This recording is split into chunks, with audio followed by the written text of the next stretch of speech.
Le jour s'est levé et nous sommes là une fois de plus. Déjà d'entrée de jeu, bonjour et bienvenue. Alors je ne m'en vais pas vous demander si vous avez la pêche ce matin parce que ça importe peu.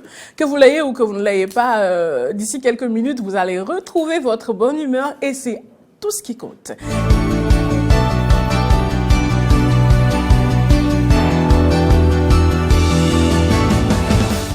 Merci d'avoir pris ce rendez-vous du bulletin d'information. Nous démarrons par la remise de ces lettres de créance au chef de l'État. 6 nouveaux ambassadeurs ont présenté ce mardi leurs lettres de créance au président de la République, Patrice Talon.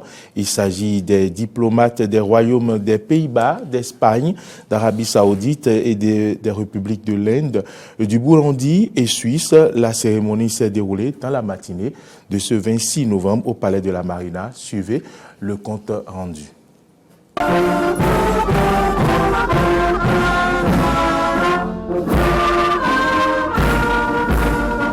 Hymne national, forces de défense et de sécurité mobilisées, garde d'honneur, rien n'a manqué au dispositif pour rendre les honneurs militaires aux 6 nouveaux ambassadeurs accueillis ce 26 novembre au Palais de la Marina. Après ce protocole, place à un autre, le chef de l'État, Patrice Talon, fait son apparition, salue ses collaborateurs et s'installe pour recevoir les diplomates. Et le ballet commence. Madame Katharina Maria Tjölke-Klever, ambassadeur agréé du Royaume des Pays-Bas près le Bénin, avec résidence à Cotonou.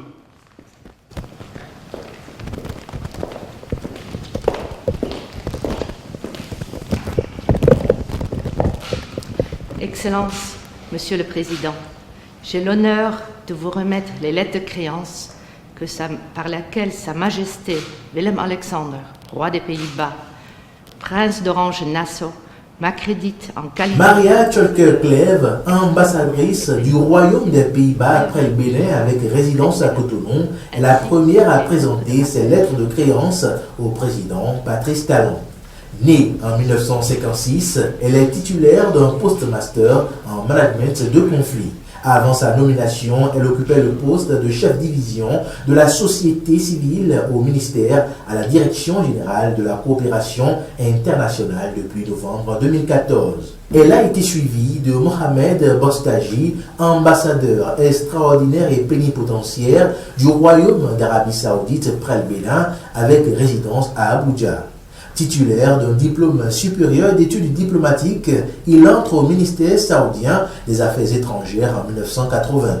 Avant sa nomination, il était chef de mission adjoint à l'ambassade du Royaume de l'Arabie Saoudite à Berlin. Après lui, ce sera au tour de Marcelino Cabanas Ansorena, ambassadeur désigné du Royaume d'Espagne près le Bénin avec résidence à Abuja, de présenter ses lettres de créance. Titulaire d'une licence en économie et commerce, il embrasse la carrière diplomatique en 1987. De 2012 à 2015, il fut ambassadeur d'Espagne près le Cameroun et de la Centrafrique avec résidence à Yaoundé. La page des royaumes fermés, celle des républiques s'ouvre et c'est Emmanuel Mfufayo Kourera, premier ambassadeur de la République du Burundi près le Bénin avec résidence à Abuja, qui l'entame. Né en 1959, il est titulaire d'une licence en langue et littérature anglaise et d'un diplôme d'études professionnelles en management des projets. Ancien député, il fut entre autres administrateur chargé de programme à l'USAID à Bujumbura. Avant sa nomination, il était conseiller chargé des études stratégiques et développement à la présidence burundaise. Il est suivi de Abbé Takour, ambassadeur extraordinaire et plénipotentiaire de la République de l'Inde près le Nigeria avec juridiction sur le Bénin et résidence à Abuja. Né en 1969, il est titulaire d'un master technologie et ingénierie industrielle. Il entre au ministère indien des Affaires étrangères en 1992 et gravit les échelons. Avant sa nomination, il était haut-commissaire à Port-Louis. Cette journée de présentation de lettres de créance a pris fin par la prestation de Philippe Stelder, ambassadeur de Suisse près le Bénin avec résidence à Accra. Né en 1969, il est diplômé d'histoire, de droit constitutionnel et de sciences politiques. Professeur de lycée de 1996 à 1999, c'est au cours de cette dernière année qu'il débute sa carrière diplomatique comme stagiaire au département fédéral des affaires étrangères. Avant sa nomination, il était depuis octobre 2015 ambassadeur en Azerbaïdjan. Polyglotte, il parle le français, l'anglais, l'espagnol, l'allemand, l'italien, le russe et le grec. Aucune lettre de créance n'ayant été rejetée, ces 6 nouveaux ambassadeurs entrent à compter de ce 26 novembre 2019 dans la plénitude de leurs fonctions. Suivons à présent, mesdames, messieurs, les 6 ambassadeurs sur le contenu de leurs échanges avec le chef de l'État au terme de la présentation de ces lettres de créance. J'ai été très honorée de pouvoir présenter les lettres de créance et nous avons parlé beaucoup sur la coopération qui unit nos pays, nous travaillons déjà ensemble plus de 35 ans dans le domaine de l'eau, dans le domaine de la sécurité alimentaire, de la santé, de la reproduction et des droits sexuels. Et nous avons vraiment pu échanger sur tout ce qui nous unit dans la collaboration, les défis qu'il y a sur notre chemin pour vraiment assurer un développement et obtenir des résultats dans ces domaines. Dans tout ça, nous avons aussi insisté sur les droits des femmes, les droits des jeunes, qui sont au cœur de notre programme de coopération. Et j'ai également écouté le chef de l'État qui a donné des instructions par rapport au renforcement des liens de coopération entre le Royaume d'Arabie Saoudite et la République du Bénin et également les souhaits des autres autorités béninoises pour le renforcement de ces dites coopérations. Et le plus important de ces points de coopération, c'est la volonté affichée des 2 gouvernements pour la lutte contre le terrorisme sous toutes ses formes. Et j'ai également transmis au président de la République les remerciements du roi d'Arabie Saoudite par rapport à Aramco, les installations pétrolières qui ont été bombardées en ces derniers moments en Arabie Saoudite. Donc le Bénin a soutenu, donc le président de la République avait en son temps envoyé une lettre pour soutenir l'Arabie Saoudite dans ces faits. Donc je lui ai transmis les remerciements du gouvernement saoudien par rapport à la position du Bénin face à ces événements. Nous sommes très intéressés à promouvoir notre belle langue, l'espagnol, parce qu'ici il y a un énorme intérêt, il y a plus de 500 000 étudiants d'espagnol dans les universités et les collèges publics, et nous voulons aussi promouvoir l'enseignement espagnol. Le président est très ouvert aussi aux possibilités et projets des entreprises espagnoles, surtout dans les domaines dont nous offrons une valeur ajoutée. Nous avons de l'expérience comme la construction, l'agriculture, les énergies renouvelables. J'ai transmis le message du président de la République, son Excellence M. Pierre Nkurunziza, qu'il a les assurances de l'estime et de la constante amitié entre les 2 présidents frères. Et puis j'ai aussi décrit un peu la situation politique au Burundi, où nous entrons dans les échéances électorales en mai 2020 et le Burundi s'est remis de la situation politique de 2015. Et maintenant, il y a la paix et la sécurité dans tout le pays. Depuis la visite du président indien en juillet 2019, nos relations les relations entre le Bénin et l'Inde ont connu un essor. Ils ont connu un essor, notamment dans différents secteurs. Le secteur donc, économique, également le secteur donc, du renforcement des capacités, donc, notamment de l'éducation. Notamment, nous avons eu des accords d'exemption de visa pour ceux qui ont le passeport ordinaire et également pour ceux qui ont le passeport diplomatique. Ces accords sont entreront pratiquement en vigueur d'ici peu. Le président et le ministre des Affaires étrangères m'ont rassuré de pouvoir mener à bien les différentes formalités et procédures qui sont nécessaires avant la mise en œuvre donc, de ces accords, et cela va se faire incessamment. Effectivement, je viens d'avoir mon entretien avec Son Excellence le Président de la République. On a pu constater qu'on a une relation très bonne, très historique, très chaleureuse, qui se concentre sur la coopération au développement avec 3 axes, le développement rural, la profession et l'éducation professionnelle et la gouvernance. L'organisation non gouvernementale Changement Social Bénin a lancé ce mardi la 2e édition de la quinzaine des droits de l'homme avant la célébration des 11 ans de la Déclaration universelle des droits de l'homme prévue pour le 10 décembre prochain. Cette quinzaine vise à porter à la connaissance du peuple béninois les instruments juridiques pour la défense de leurs droits. Ayat Foué, Romaric Devauchy, Fouégis Serlan pour le reportage. En prélude à la célébration de la Déclaration universelle des droits de l'homme, l'organisation non gouvernementale Changement Social Bénin a lancé ce mardi 26 novembre 2019 la quinzaine des droits humains.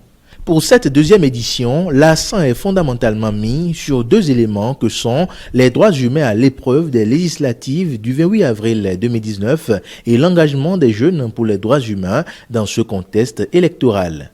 Ralmeg Gandaro, président du conseil d'administration de l'ONG Changement Social Bénin, revient sur le rôle majeur des jeunes dans la parution du rapport présenté à l'occasion. Le monde ne sera pas détruit par ceux qui font le mal, mais ceux qui regardent sans rien faire, affirmait Albert Einstein.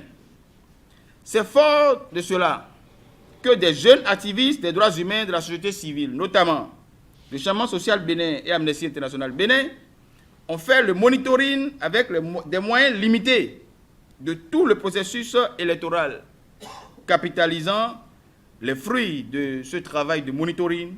Le rapport Élections et droits humains 2019 fut réalisé par quelques jeunes activistes des droits humains du Changement Social Bénin. C'est ici le lieu de reconnaître et célébrer le travail de la jeunesse au profit de la défense des droits humains au Bénin. Cette reconnaissance et cette célébration viennent à point nommé, car en parfaite harmonie avec le thème des Nations Unies en 2019 de la célébration du 111e anniversaire de la DUDH, à savoir « Les jeunes défendent les droits de l'homme ». Ainsi, cette jeunesse mérite une adresse spéciale. Elle mérite d'être saluée pour son courage. Cette jeunesse doit être célébrée et encouragée pour tous ses efforts. Elle doit poursuivre sans relâche et consolider son engagement objectif au profit de la défense des droits fondamentaux. Après cette reconnaissance à l'endroit des collaborateurs de cette ONG de la société civile, la parole a été laissée à Fidèle Kikan, directeur de Amnesty International Bénin, pour présenter le rapport. Le titre de ce rapport est bien évocateur, surtout l'expression « à l'épreuve ». Moi, je suis très à l'aise quand je lis ce document parce que je pense qu'il sort un peu de la passion. La démarche que j'ai aimée dans le document, c'est cette démarche empirique qui permet d'évoquer les faits et qui les met en lumière par rapport, n'est-ce pas, à ce qui devrait être et aux instruments ou aux réalités ou aux valeurs qui ont été violées. Le 2e chapitre traite des droits, du droit à la vie et à l'intégrité physique. Ça fait quand même 2 pieds des 3 que le principe des droits de l'homme a. Parce que le principe des droits de l'homme, les droits de l'homme, c'est sur un trépied. Vous avez la liberté, vous avez la dignité, vous avez l'intégrité physique. Ce document a fait un compendium des recommandations internationales qui ont été faites au Bénin dans la foulée des événements évoqués. Durant cette quinzaine des droits de l'homme, plusieurs activités et plateaux débats seront animés par des jeunes pour le renforcement des droits humains au Bénin. Cette fois-ci, nous parlons de la cérémonie d'ouverture de la 4e session ordinaire du Conseil communal d'Abomey-Calavi. C'était ce mardi 26 novembre 2019, une session qui a été consacrée à l'examen et au vote du budget primitif gestion 2020 de la ville. Carnot François Humbalinto, Fiacra, Voitan. C'est par ce geste que les membres du conseil communal d'Abomey-Calavi ont voté tous le budget primitif gestion 2020 à l'occasion de la 4e session ordinaire du conseil communal. À l'ouverture de la session, Georges Bada, maire de la commune, a d'abord félicité tout le conseil communal pour le travail abattu ces 10 derniers mois. Je voudrais me féliciter avec vous des nombreuses actions qui ont été menées dans les différentes localités de notre commune dans le cadre de l'amélioration des conditions de vie de nos concitoyennes et de nos concitoyens. Il a par ailleurs exprimé toute sa gratitude à chacun de ses collaborateurs pour les efforts fournis dans le cadre de la mise en œuvre du projet de budget gestion 2020, même si les ressources prévues par le budget restent insuffisantes pour la satisfaction de la population.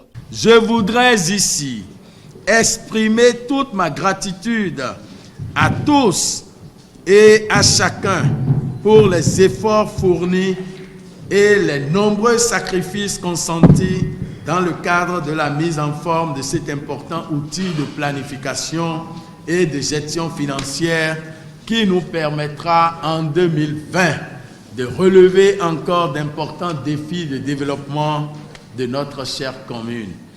Mais vous convenez avec moi, chers collègues, que les ressources prévues à notre budget restent insuffisantes pour la satisfaction des nombreux et légitimes besoins de la population. C'est pourquoi, tout comme en 2019, la règle pour la gestion 2020 sera la rationalisation des choix budgétaires pour une bonne maîtrise des charges de fonctionnement au profit des charges d'investissement. Évalué à 6,366,6 francs, le budget primitif gestion 2020 de la commune d'Abomey-Calavi a été voté à l'unanimité par l'ensemble des membres du conseil communal. Il ne reste qu'à souhaiter que les performances s'améliorent pour le bonheur des administrés de la commune. Parlons à présent des associations sportives du sport d'entretien du Bénin qui se sont réunis du 22 au 23 novembre au stade de l'amitié générale Mathieu Kérékou de Cotonou. Et bien pour tenir leur assemblée générale, c'est de ça il s'agit.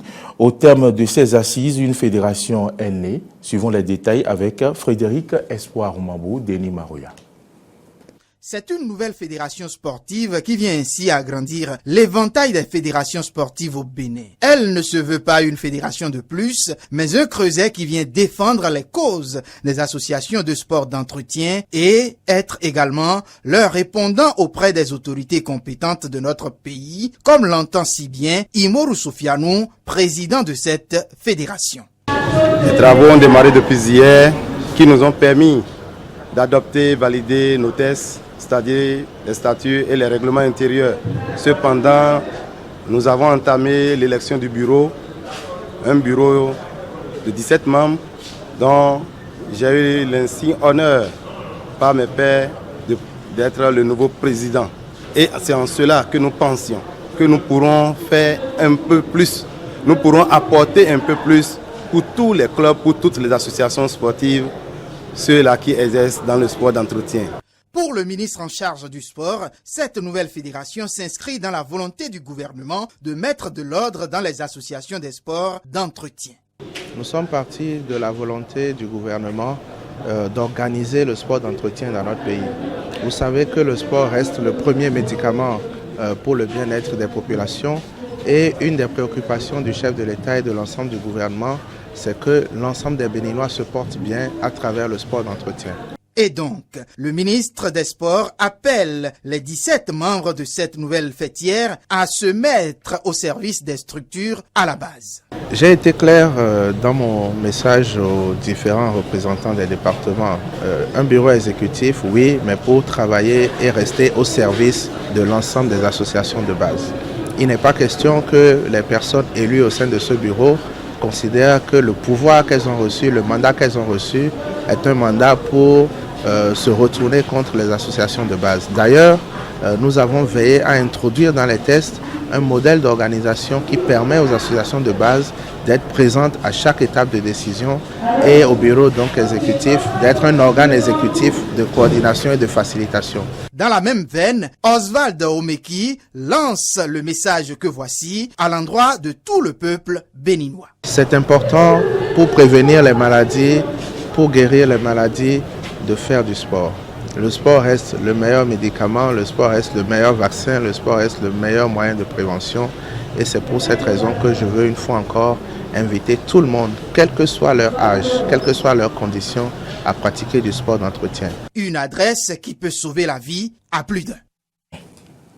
Nous allons terminer, toutes nos excuses, nous allons terminer avec cet élément. Les apprenants du collège d'enseignement général du Tangbo-Djevié vivent des difficultés depuis peu. En effet, les toitures endommagées de plusieurs salles de classe les exposent aux intempéries, pluie, chaud soleil et autres. Suivez le constat fait. Le 19 novembre 2019 a été une journée négative pour les élèves et enseignants du collège général de Tangbo-Djevié dans la commune de Zé. Des tôles enlevées, des salles de classe complètement détruites et plus de 4 élèves blessés sont entre autres des dégâts occasionnés par la pluie survenue ce jour-là. Un calvaire total pour ce collège. Dieudonné Degla, directeur de ce collège, précise ici la scène. C'est entre 16h et 16h20. Cela a duré seulement 20 minutes. Et cette pluie avec un vent violent est venue nous arracher tôles et certains bâtiments. Cette pluie a touché tous les bâtiments. En 20 minutes, tout a été mis dessus-dessous. Toutes les salles ont été touchées. On peut rester dans les autres salles de classe, mais 6 sont inutilisables. Il y a 4 filles et 1 garçon. Ils ont été blessés et ils ont été soignés. Ils sont hors de danger aujourd'hui et tout va bien. Après la situation, des mesures urgentes ont été prises pour que ces enfants qui viennent d'arriver au collège puissent continuer leur cours. Les salles qui n'ont pas été touchées sont mises à la disposition des enfants et nous avons priorisé les classes d'examen et les classes de 6e.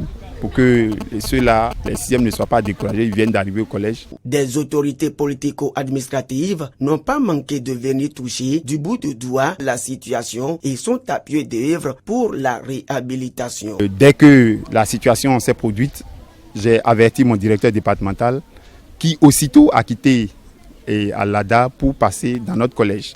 Après, il a alerté le ministre et toutes les structures qu'il faut. Donc, il y a eu un balai de plusieurs autorités qui sont passées ici pour constater la situation et prendre des mesures qui vont sûrement nous aider à quitter cette situation difficile. Manque de clôture du CEG. Des tables de banc sont aussi, entre autres, des difficultés auxquelles ils sont confrontés.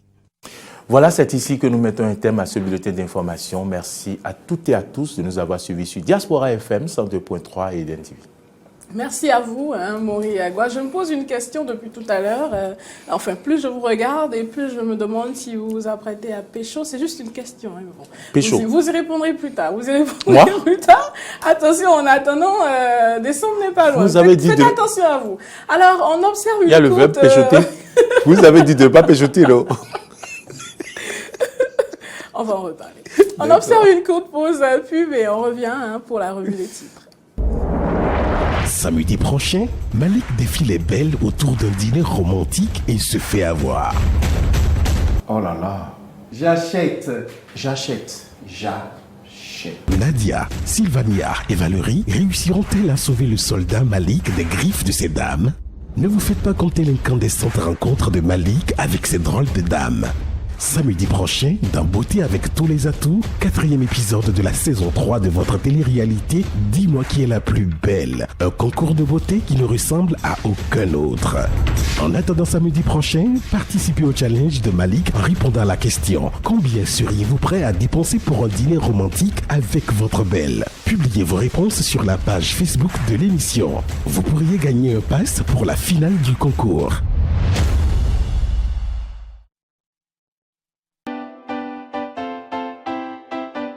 jeter des emballages sur nos routes, uriner sur la voie publique, détruire ou voler les édifices publics,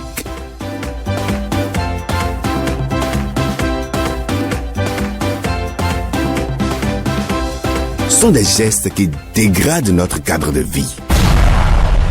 Arrêtons ça. Faisons le bon geste. L'entretien de l'environnement est l'affaire de tous.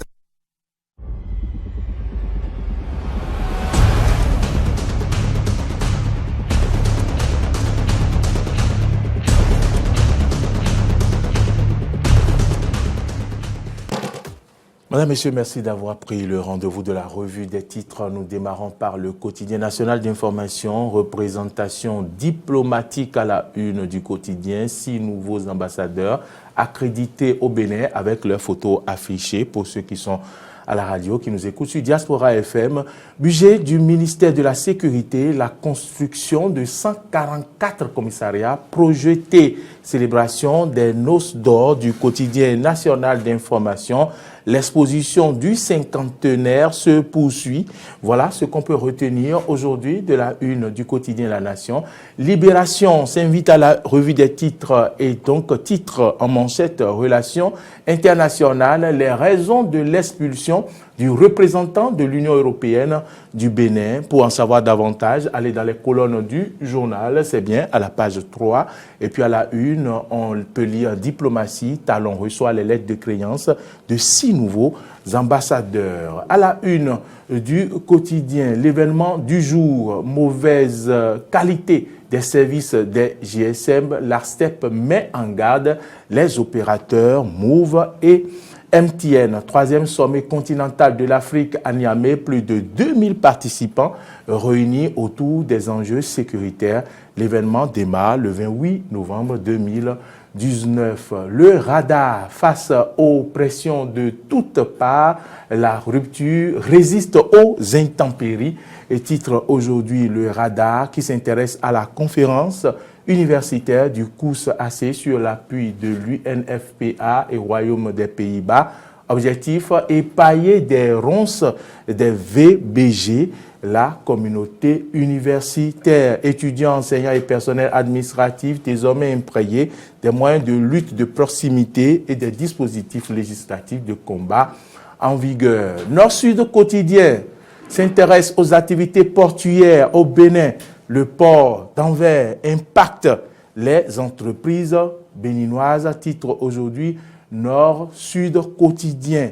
Équipe type UFA, 6 Africains nommés. C'est l'information que nous apporte Nord-Sud quotidien. À la une du quotidien, le challenge.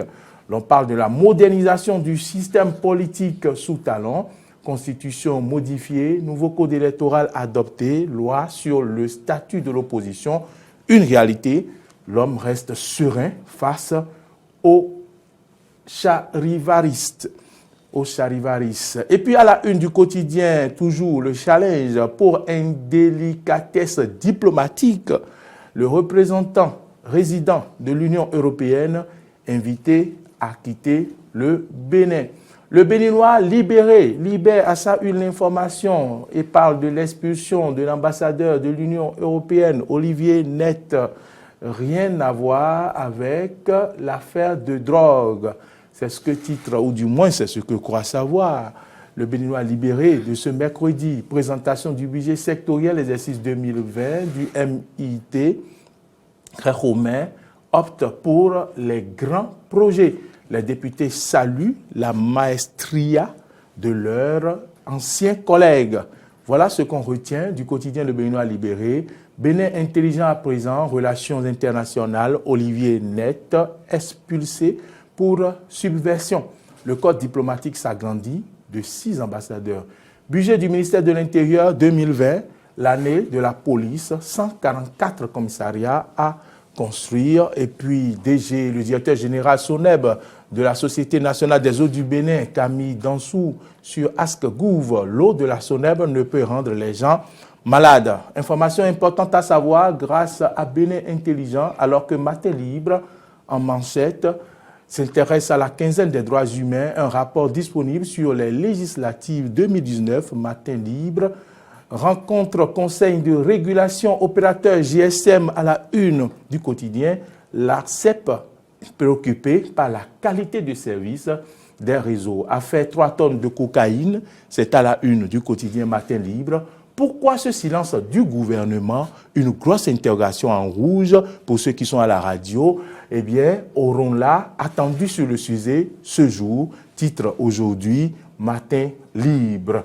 ENAM, ça grogne pour les primes. Voilà ce que titre Matin Libre de ce jour. Les 4 vérités luttent contre l'insécurité au Bénin.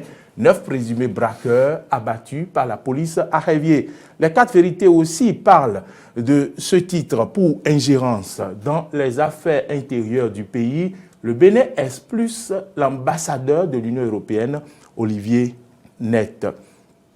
Et puis le port de Cotonou, cité dans une affaire de saisie de 3 tonnes de cocaïne en Uruguay, qui pour éclairer les Béninois sur ce sujet brûlant. C'est aussi une interrogation en rouge à la une du quotidien Les 4 vérités.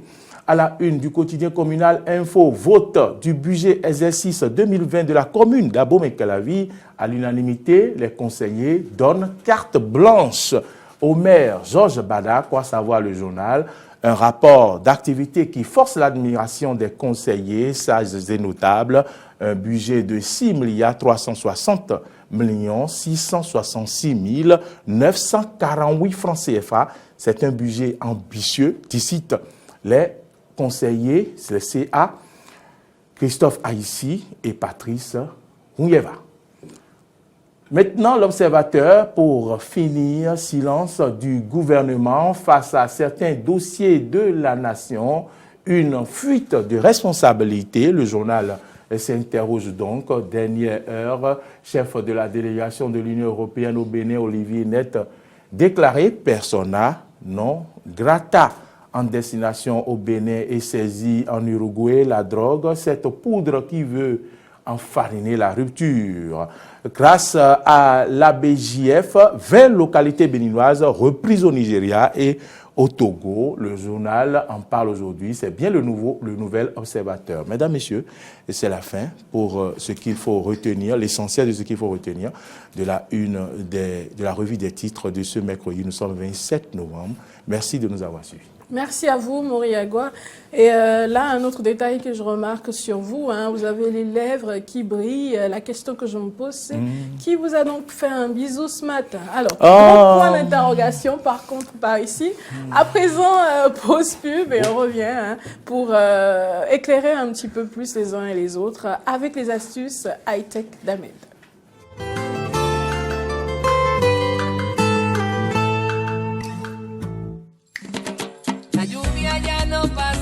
L'histoire d'un amour puissant, inévitable. Un voyage douloureux dans un univers miraculeux. Eva Luna. Parfois, le destin joue des tours inattendues, mais tout est dans les cartes si vous n'osez pas regarder. Un événement tragique qui conduit à une expérience qui change la vie.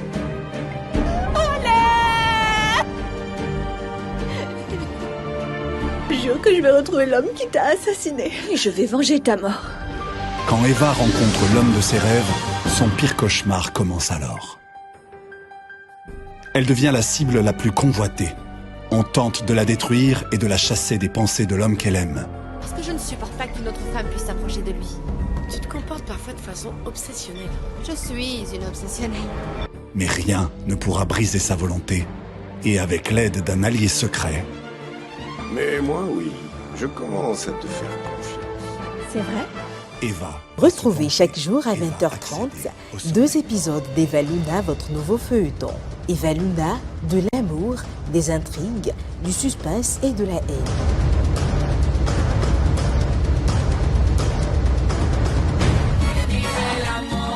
Eva Luna.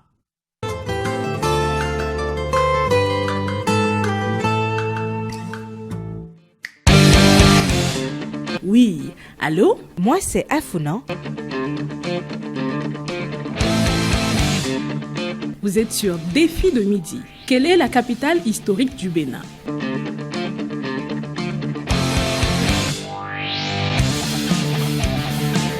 Appelle le 69 32 03 03 et gagne un lot. Défi de midi, c'est tous les mardis et jeudis sur Eden TV.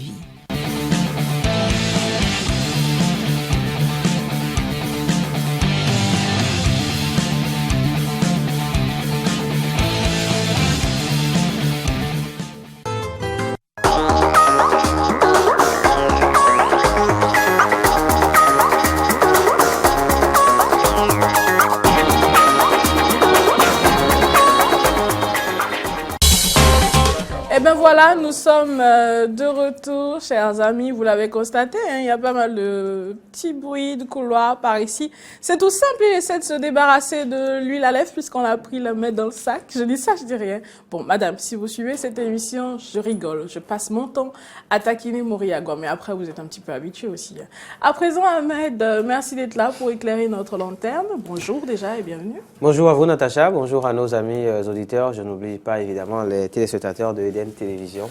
C'est toujours un plaisir hein, de vous retrouver par ici. Partagez. La meilleure partie d'Ahmed, c'est quand il n'est pas en direct. C'est ça, c'est ça, c'est ça. Il faudra qu'un jour on filme tout ça. Et pourquoi pas un bonus pour Noël, on vous fera voir tout ce qui se passe en coulisses par ici. C'est possible. Joyeux Noël. Cette fameuse phrase, on en parle après l'émission. On en parle après l'émission. Alors aujourd'hui, on parle de quoi? Oui, bienvenue dans l'univers du tech. Aujourd'hui, je vais vous entretenir par rapport à un sujet assez important.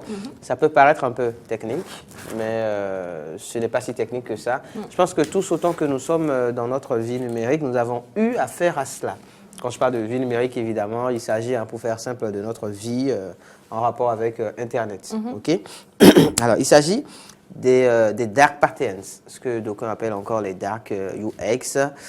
Qu'est-ce que c'est concrètement? Comment ça marche? Comment peut-être les reconnaître et peut-on les contourner? D'accord? Ce sera essentiellement ça. Donc, en tout cas, notre discussion ou notre entretien tournera autour de ces questions-là. Très bien. Alors, les dark patterns, donc encore appelés dark UX, pour faire simple, une fenêtre pop-up, par exemple, qui s'ouvre pour vous rediriger vers un site nébuleux, des paramètres de confidentialité au phrasé alambiqué, des cases déjà cochées, vous abonnant à de multiples contenus. Voilà quelques exemples de dark UX ou encore dark patterns. Il s'agit donc, comme je le disais, d'expliquer et d'aider à reconnaître tout ça. À proprement parler, qu'est-ce que c'est donc qu'un dark patterns? Qu'est-ce que c'est qu'un dark UX? C'est une interface truquée? Si vous le voulez, on s'approche de la bonne réponse. Communément appelé design trompeur en français, ce sont en fait ce que d'aucuns aussi appellent les sales bêtes d'Internet parce que ça peut beaucoup déranger. Je parlais des fenêtres pop-up par exemple. Vous savez, les fenêtres pop-up, c'est quoi? C'est quand vous êtes sur un site Internet, vous naviguez et vous voyez parfois il y a des petites fenêtres qui viennent en bas ou en haut, ou un peu partout, qui viennent vous suggérer un certain nombre de choses. Ce sont aussi des formes donc de dark patterns. Okay. Alors, il s'agit donc de mécanismes issus du design d'interface et dont le but est de piéger les utilisateurs ou de leur faire faire des choses contre leur volonté. La notion de dark UX ou dark patterns qui fait référence à des pratiques de design d'interface, que ce soit des pages web, des applications mobiles, des logiciels et j'en passe, considérées comme non éthiques et destinées à obtenir l'action recherchée de la part de l'utilisateur. Comment ça marche, à proprement parler? Alors, les dark UX ou patterns peuvent, par exemple, être utilisés pour provoquer un achat, l'ajout plus ou moins volontaire d'un service complémentaire, une inscription à une newsletter ou un clic involontaire sur une création publicitaire. J'adore cette image. Ouais. Les deux exemples qui vont suivre en témoignent si bien. Alors, je vais demander à la réalisation, si elle nous suit, de nous proposer à l'écran l'image où on voit déjà celle-là, oui, mais avant celle-là, il y en a une avec Yahoo. Avec Yahoo, si on peut la voir à l'écran, ce serait super. Voilà, celle-là. Alors, sur celle-là, justement, c'est l'exemple célèbre de dark patterns. L'usage du bouton No Cancel que vous voyez là annule en fait l'action de désabonnement de la newsletter déjà amorcée. C'est-à-dire que vous savez que la plupart des sites, comme Yahoo par exemple, ont des newsletters auxquels on vous demande de vous abonner pour avoir des informations tout le temps. Alors, ce no cancel que vous voyez là, quand vous tombez là-dessus, vous pouvez vous dire, voilà, ça m'amène en fait donc à pas m'abonner en fait donc à la newsletter, mais c'est faux. À contrario, Mais ça vous demande carrément si vous êtes sûr de vouloir vous vouloir, désabonner. voilà. Donc, ce qui fait qu'il faut être très attentif, très prudent. Autrement, ce sont voilà, des éléments de design comme ça qui peuvent vous tromper. Donc, tu vois nos conseils, tu te dis oui, voilà, non, je veux pas. Et pour toi, c'est fini. Mais non, en fait, c'est une manière de te piéger, c'est une manière de vous piéger, chers amis auditeurs et téléspectateurs, et de vous faire finalement faire ce que vous n'avez peut-être pas envie de faire. Un autre exemple célèbre, justement, on va revenir donc sur la photo où on voit les chaussures. Vous verrez que c'est assez, comment dire, subtil. Vous voyez cette photo, vous voyez les chaussures. Vous voyez 80%, hein, voilà, Black Friday et tout ça. Il y a un autre élément sur l'image, si vous faites bien attention. Natacha, à part les chaussures, à part 80%, voilà, off Black Fridays. Oui. Est-ce qu'il y a bien voilà, justement, ça oui, voilà ça. Un bout de cheveux en fait, voilà, un bout de cheveux. Alors c'est très subtil, mais c'est un piège en fait. Alors cela peut justement, comment dire, attirer votre attention, nourrir votre curiosité, et on se dit, mais qu'est-ce que c'est, on clique là-dessus, ok? Et quand vous cliquez là-dessus, ça vous amène, ça vous redirige vers, la page qu'il faut. C'est pas possible. Vers la page vers laquelle, permettez que je répète, donc on veut vous diriger, tout simplement. Donc c'est astucieux. C'est de la manipulation. C'est de la manipulation, tout simplement. Alors, les dark patterns, justement, il faut savoir que cela relève du milieu de la publicité de manière générale. C'est un ensemble de procédés, voilà, utilisés pour faire des choses aux gens. Alors que, sauf que cette fois-ci, c'est appliqué donc au milieu de l'Internet. On va aller plus loin avec 4 dark patterns plus ou moins sombres que nous côtoyons tous les jours. L'autoplay pour commencer. Alors, c'est le rhume des foins des designs trompeurs répandus, mais peu dangereux. L'autoplay, en fait, ou le lancement automatique de la prochaine vidéo à la fin de celle en cours de lecture est aujourd'hui la norme sur de nombreuses plateformes comme YouTube, Netflix. Vous savez, quand vous êtes sur YouTube, par exemple, vous suivez une vidéo, je prends un exemple à tout hasard, une vidéo de Fanico, par exemple, vous voyez qu'il y a d'autres propositions voilà, à droite. Et ça s'enchaîne. Voilà, ça s'enchaîne. Voilà. C'est aussi une forme de dark pattern. Parce que, est-ce que la vidéo qui suit, vous avez vraiment envie de la suivre? Pas forcément. Mais voilà. La plupart du temps, non d'ailleurs. Mais voilà, mais c'est voilà. C'est proposé comme ça. C'est une manière subtile aussi, voilà, de vous faire écouter quelque chose que vous n'avez pas envie d'écouter, de vous faire suivre quelque chose que vous n'avez pas envie de suivre. Après, ça peut être pratique, mais voilà. Donc, ça peut être pratique, justement, je le disais, quand si vous êtes, par exemple, loin de l'ordinateur, d'accord? Ou voilà, vous mettez juste les chansons pour les écouter. Mais après, est-ce qu'on a envie d'écouter, justement, ces chansons dans cet ordre-là? C'est une autre interrogation. Le leurre de l'urgence aussi, moins fin et plus dérangeant, passe maintenant au leurre de l'urgence. Si vous êtes un habitué des sites de vente de SAP ou de réservation de logement, type Booking par exemple, vous connaissez ça. Vous verrez, attention, 27 personnes consultent en ce moment la même annonce que vous. Oh oui. Ou vous verrez logement réservé 2 fois à vos dates lors des 24 dernières heures sur notre site.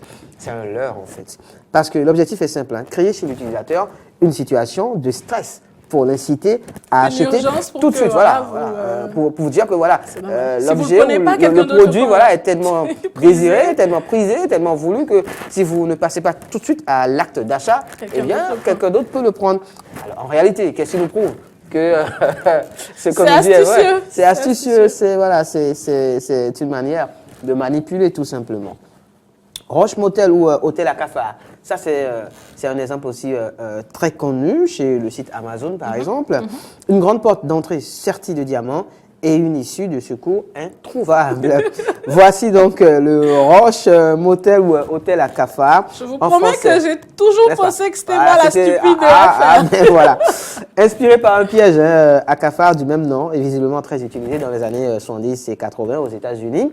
Il faut savoir que ce design a pour objectif de rendre la suppression d'un compte aussi difficile que possible. Alors même qu'un enfant de 4 ans aurait pu s'inscrire les yeux fermés. Et en la matière, comme je le disais, Amazon est sûrement le meilleur exemple.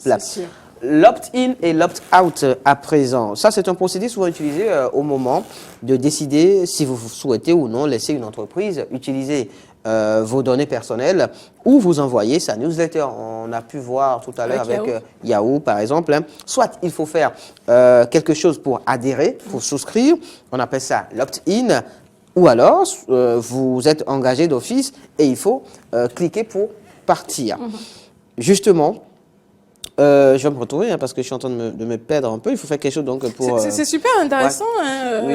tout ça pour moi en tout cas. N'est-ce pas? Oui, parce que je le découvre. Déjà, c'est vrai que tous les jours, on est, enfin quotidiennement, pas tous les jours pour certaines personnes, mais quotidiennement pour la plupart, on est emmené on navigue tout le temps, on est emmené à voir de ces choses, mais on n'imagine pas. On n'imagine pas qu'il y a de la manipulation derrière. En fait. On n'imagine pas. Déjà, on ne sait même pas ce que c'est. On ne sait pas ce que c'est, justement.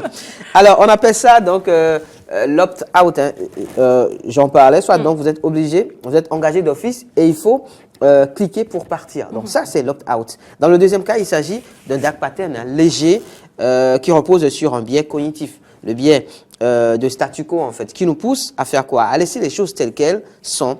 Quand une entreprise utilise par exemple donc l'opt-out pour diffuser sa newsletter, elle sait que beaucoup d'utilisateurs n'iront pas dans les paramètres et vont la recevoir même sans s'en rendre compte. L'exemple patent hein, donc de Yahoo qu'on a montré tout à l'heure, où voilà on vous demande si vous voulez vous désabonner de la newsletter et tout.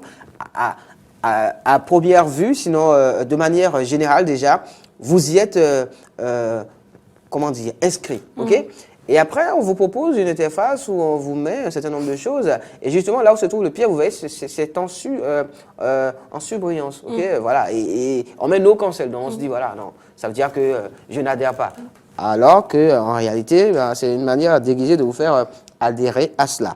Alors, pour finir, retenez hein, que le concept de dark patterns est assez subjectif quand même, ok, et est à délimiter entre l'optimisation, la manipulation psychologique, hein, visuelle, cognitive, ou la tromperie pure et simple. Parce que comme je vous le disais, c'est un ensemble de procédés qu'on utilise dans le milieu de la publicité de manière générale. Alors, ici, on l'applique au milieu d'Internet, hein, sur donc, les pages, les sites et autres, et tout est fait parfois de manière assez fine, parfois pas. Et bon, à savoir aussi, les pratiques de dark patterns peuvent évidemment s'avérer contre-productives dans une logique de satisfaction, fidélisation, réputation.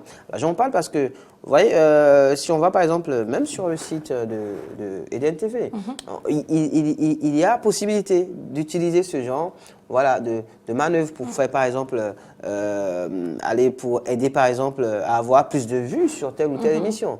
À savoir qu'on propose des fenêtres de temps à autre voilà, qui viennent et qui redirigent vers peut-être des podcasts de telle ou telle émission. Ah, ce serait bien. N'est-ce pas? Alors, après cela peut s'avérer contre-productif.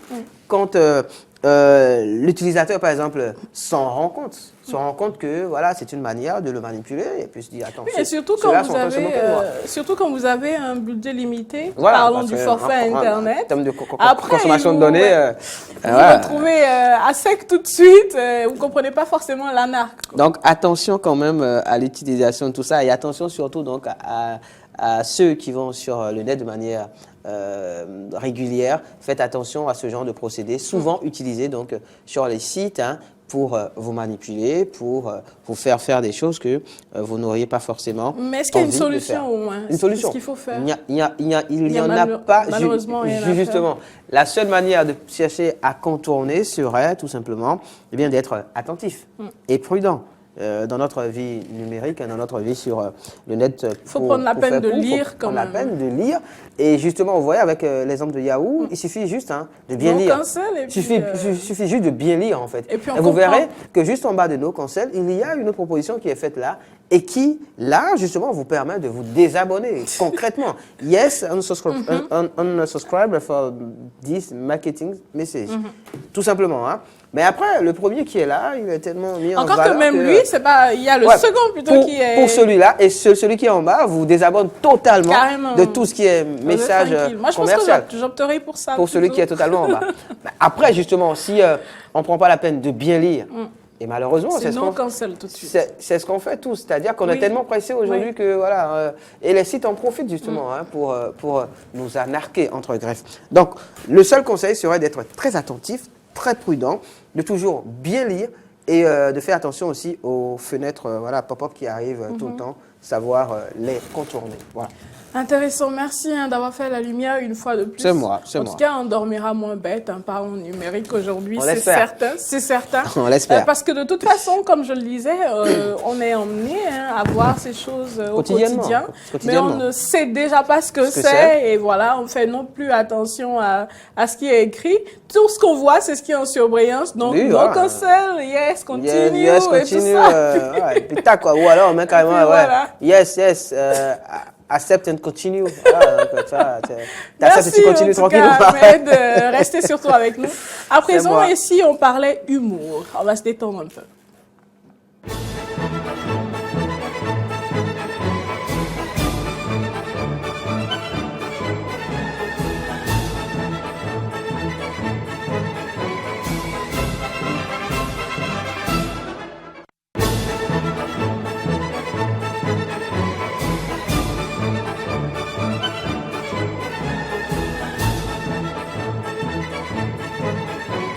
Ça, essaie de me comprendre.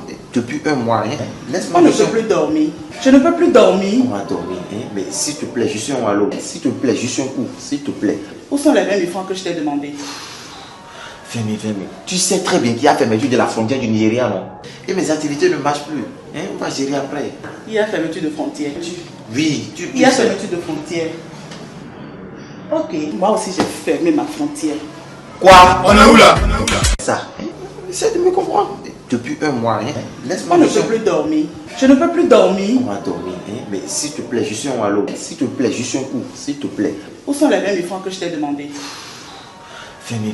Tu sais très bien qu'il y a fermeture de la frontière du Nigeria, non? Et mes activités ne marchent plus. On va gérer après. Il y a fermeture de frontière.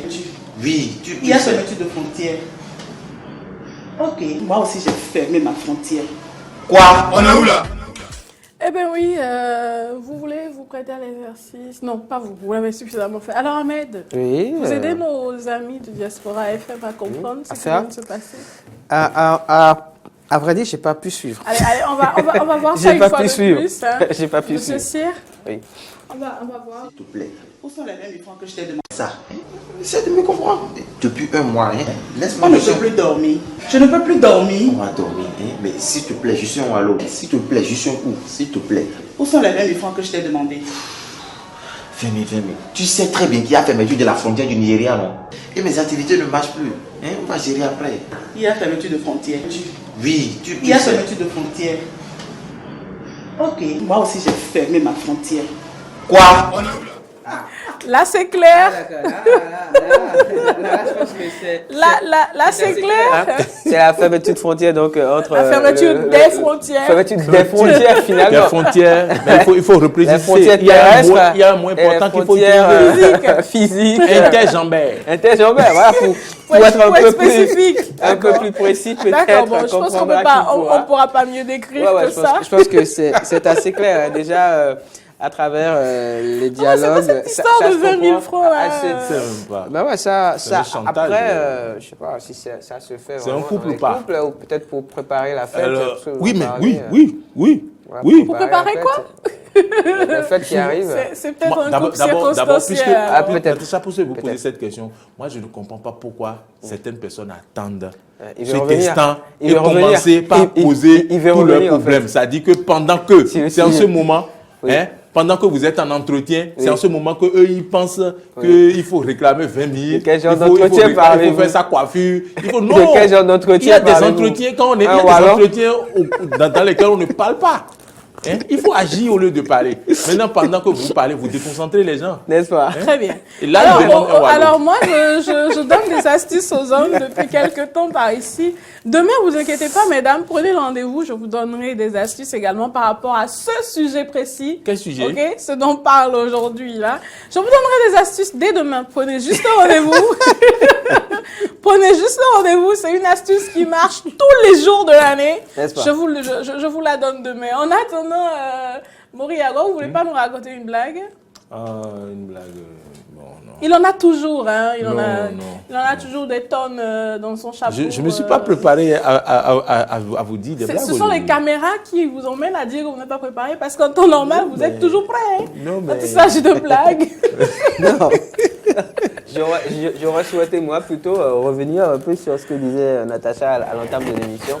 Quant à ce qu'il Pourquoi ça ne m'étonne pas? Quant à ce qu'il faille que... voilà, il ne faut pas pécho en novembre, il ne faut pas pécho. En décembre, il ne faut pas pécho. Moi, je pense que c'est... Il faut pécho tout le temps. Mais oui. Tant que vous avez l'argent pour assumer, allez-y. Mais oui, parce que... vous savez qu'il y a des femmes en ce moment qui recherchent... Justement, des pigeons, c'est ça. Des pigeons, c'est ça, non? Ouais, parce qu'on... Ce genre d'homme. Ce genre d'homme, ouais. Elles appellent ça des hommes capables en tout temps. Moi, j'ai coutume de dire qu'il n'y a pas de moment, il y a pas de moment pour pécho ou pas. C'est-à-dire que c'est pas parce que les fêtes arrivent qu'on va se dire non, faut pas pécho, non. Si tu es du genre à pécho, ben vas-y pécho. Comme il disait. Pécho pour dire en fait, alors c'est du verlan parce que ça fait choper en fait. Alors, si tu es du genre à pécho, vas-y pécho. Vas-y pécho tout le temps. Parce qu'après l'autre chose c'est que ça n'engage que moi. Il n'y a rien qui oblige, il n'y a aucune obligation en fait à faire des cadeaux ou pas. Ça, c'est ma manière. Ben, écoutez, c'est la période où elle va à moi de voir les choses. Il n'y a aucune obligation. Non, mais on ne vous donne pas le choix. Si vous ne faites pas de cadeaux, on vous prive de tout. Ben oui alors. Non, et puis on vous tourne on va rester dans le même esprit que la blague de tout à l'heure. Si vous ne faites pas de cadeaux, on ferme les frontières. Ce qu'il faut savoir après, c'est que les frontières ne peuvent pas rester indéfiniment fermées. Mais on va les fermer pour vous. Vous là, vous n'aurez plus droit à franchir. Il suffira tout simplement que nombre d'hommes adoptent la même position. Et les frontières s'ouvriront assez facilement. Parce que si elle tombe sur Maury, qui adopte la même position, si elle tombe sur Laurent qui adopte la même position, elle finira par l'ouvrir quelque part. Comptez pas Laurent. Parce que lui, il rigole pas. Mais justement.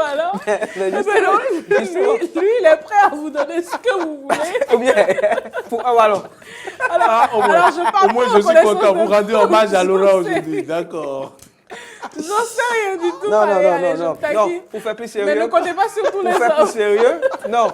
Pour faire plus sérieux, je pense qu'il ne faudrait pas que certaines femmes profitent de non, pas cette certaines période. femmes, on le fait toutes. Ouais, mais c'est dommage. C'est systématique. Mais c'est dommage après, parce ce n'est pas forcément qu'on attend, en tout cas pour certaines, que ce soit Maous qu'on m'offre une voiture, qu'on m'offre un hélicoptère et tout ça. Non, c'est pas forcément ça. Mais toutes les femmes, à moins que ce ne soit vos épouses à la maison, j'en sais rien, mais toutes les femmes avec lesquelles vous êtes, vos petites amies, vos copines, vos fiancées et tout ça, elles espèrent des cadeaux à l'approche des fêtes. Comme il en est même pour les hommes. Après, même l'ouverture des frontières, c'est un cadeau. Oui, on espère des cadeaux aussi. Oui, tout à fait. Non, mais ça va dans les deux sens. Hein. Justement. Ça va dans les deux sens. Ça va dans les deux sens à la bouche. Non. Mais dans les faits. En fait, vous savez, les femmes aujourd'hui sont de plus en plus malines. Puisque les hommes sont à l'honneur, je vous le dis. Les femmes sont de plus en plus malines. Qu'est-ce qu'elles font? Oui, des femmes comme vous. Les femmes sont très... Qu'est-ce qu'elles font? Elles savent que c'est décembre ou c'est le réveillon. Elles attendent un cadeau, donc elles vous en font. Mais le cadeau qu'elles vous font ne sera jamais à la hauteur de ce que vous faites. N'est-ce pas? C'est certain, je vous offre une chemise, vous m'offrez une voiture. Si ça vient de l'autre côté, oui, ça peut venir aussi. Oui, ça va dans les deux sens, mais ça n'a pas la même valeur. Après, s'attendre absolument à quelque chose. Non, là c'est sérieux, on s'attend à des cadeaux. On s'attend à des cadeaux. On s'attend à des cadeaux. C'est sans moi. C'est avec lui. Vous verrez, bientôt c'est la période des fêtes. Ahmed sera avec nous. Ce sera tout plein de cadeaux par ici. C'est le Père Noël. Ah bon. C'est le Père Noël 2019. En tout cas, par ici à Eden TV, pour le moment, c'est lui. Je ne sais pas si d'ici là, quelqu'un va le Joyeux Noël. J'ai pas compris, Ahmed. Vous souhaitez Joyeux Noël un mois à l'avance. C'est pour dire quoi? C'est pour dire le jour J, ne t'attends pas. Je te dirais, je te l'avais souhaité il y a un mois, c'est ça? Je fais tout à l'avance, moi. Je fais tout à l'avance. Eh bien, chers amis, merci à vous deux. À présent, nous allons parler chiffre du jour.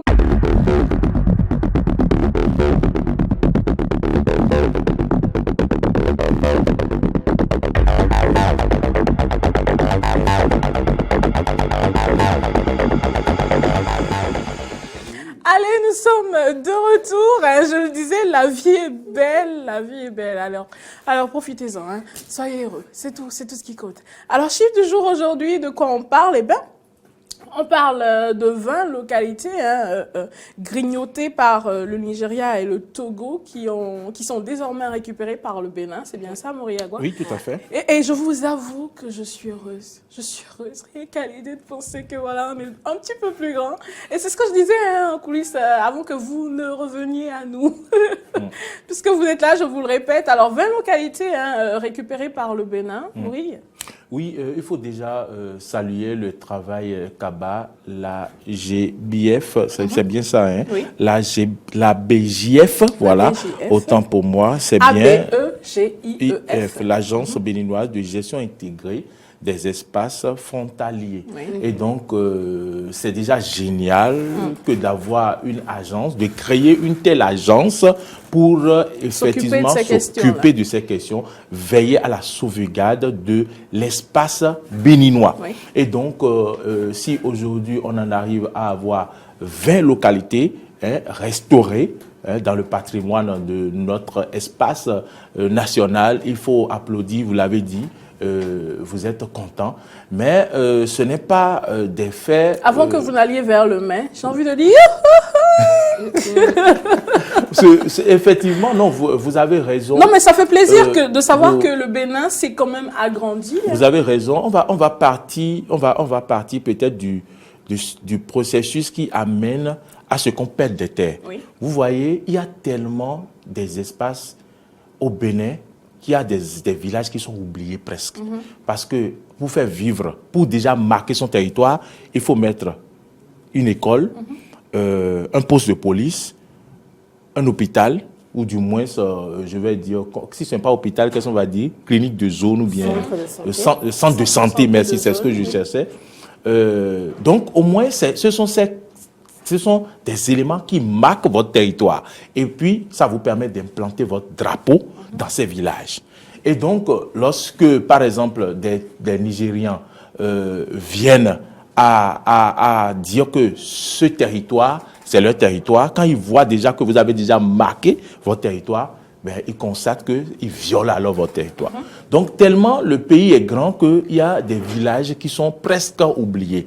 Et donc, vous imaginez, nous sommes au Bénin. Oui. Mais à côté, des Béninois utilisent le Naira. Ça dit que quand vous rentrez dans ces villages, pour acheter, par exemple, le pièce, nous on utilise le CFA, mais eux, ils utilisent le Naira. Dans ces villages frontaliers, ils utilisent le Naira et ils échangent avec les Nigérians. Parce qu'à côté, il y a à 5 mètres, il y a un village nigérien. Et donc, c'est la cohabitation. Donc ces villages, à force d'utiliser le Naira, se considèrent comme des villages nigériens. Oui. Et donc, lorsque des processus arrivent, des décisions étatiques arrivent, on commence par les y intéresser et donc ces personnes se sentent plus appartenues au Nigeria. Et c'est le cas aussi concernant le Togo.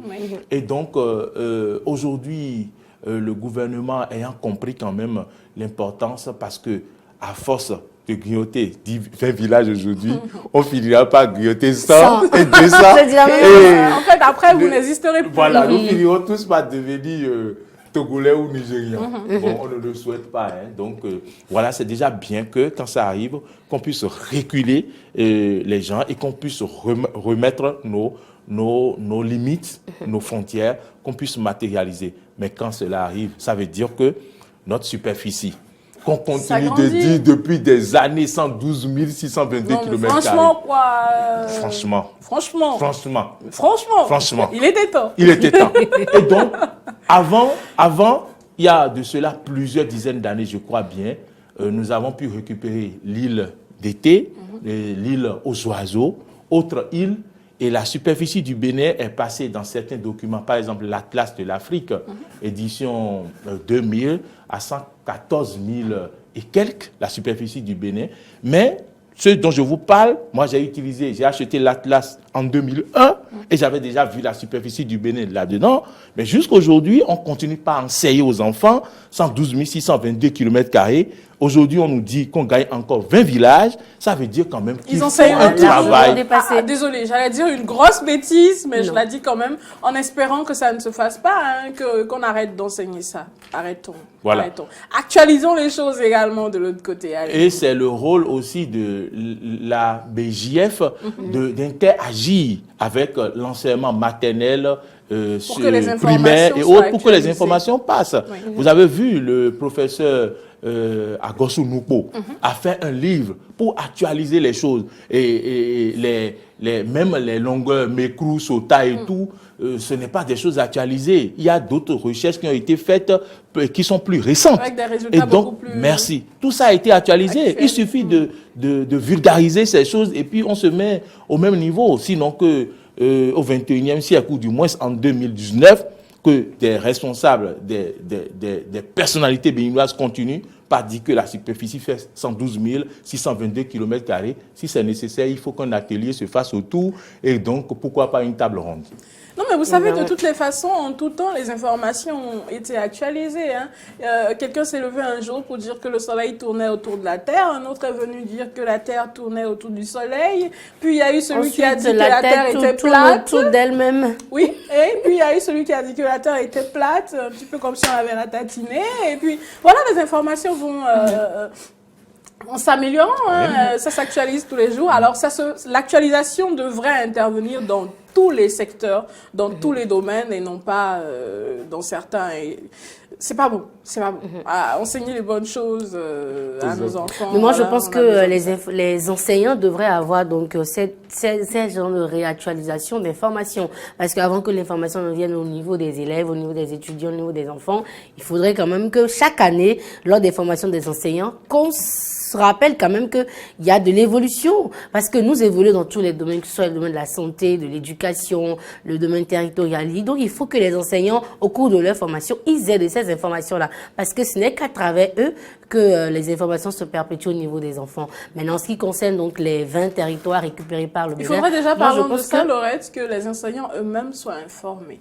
Parce qu'il ne suffit pas de le lire dans un journal, il faut que ça vienne de leur hiérarchie. Oui, non, que ce soit c'est bien sûr de quoi je parle, puisque ce n'est pas les informations ce n'est pas les enseignants qui s'auto-forment. Et que ça rentre dans les documents officiels. Je le dis pour que nos chers enseignants n'aient pas l'impression qu'on leur tire dessus. Non, pas du tout. Il faut que lors de leur formation, les formateurs qui sont donc de la hiérarchie, voilà, puisque c'est de toute façon l'hiérarchie, le ministère de l'enseignement supérieur qui s'occupe de la formation des enseignants. Et donc, de ces genres d'informations doivent non, ça intègre les documents. Voilà, parce que ça intègre les documents officiels et que chaque année, les informations circulent. Parce que je présume que vous savez, il y a des enseignants qui sont informés, mais qui ne peuvent même pas le transmettre aux élèves. Non, parce que ce n'est pas généralisé. Et donc, il faudrait qu'on généralise ces types d'informations. Et donc, pour revenir donc aux localités grignotées par le Bénin, au Nigeria, au Togo, moi, je pense que le gouvernement béninois est en train de faire un travail remarquable dans tous les domaines. Je pense que récemment, il n'y a pas longtemps, on a récupéré donc